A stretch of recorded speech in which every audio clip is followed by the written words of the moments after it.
Hello again.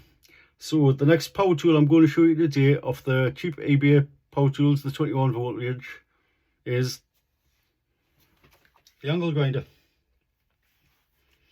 Looks a bit like a Makita. It's very solid.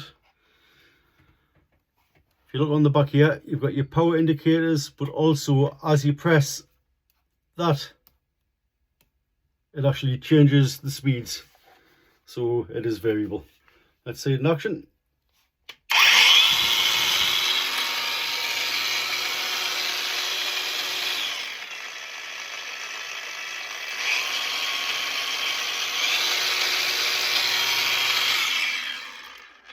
There we go, pretty good. I've used it on cutting a bit of metal and it's fine.